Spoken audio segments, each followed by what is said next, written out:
Question that comes by, which I find moms finding very, very hard to address, is when the mother is menstruating and she has her period. She doesn't know how to tell the child, and finding it very hard to distinguish between what she tells a girl child and she tells a boy child.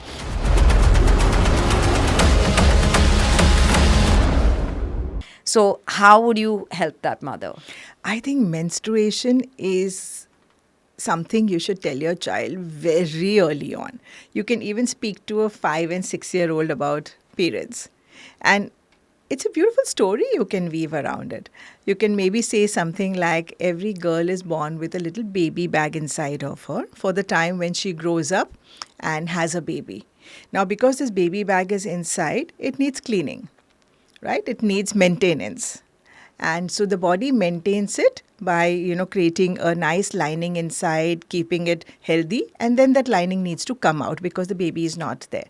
Now, this lining comes out in the form of blood from her private parts. And she needs a little sanitary napkin to soak up this blood. And that's a girl's period. And also the fact that when she has her period, it could be a difficult time for her. She could be cramping up. She could be irritable. So just support her at that time.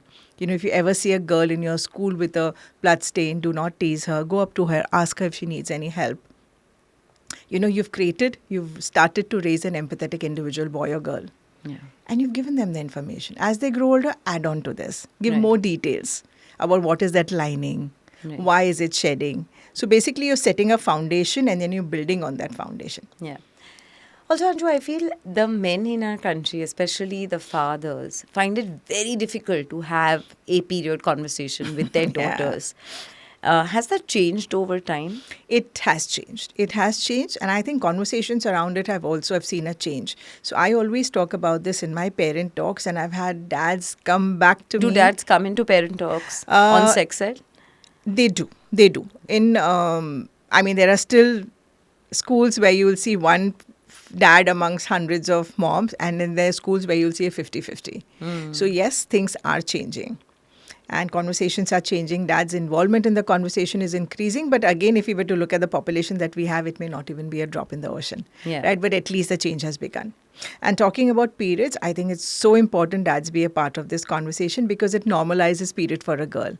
It takes away the shame. It takes away the stigma of getting periods. And takes away the hush-hush conversations around periods. So it's very important dads are a part of this. Parenting tips, celebrity interviews, recipes, conversations with experts, DIYs, and lots more. Subscribe to Kidsstoppress now.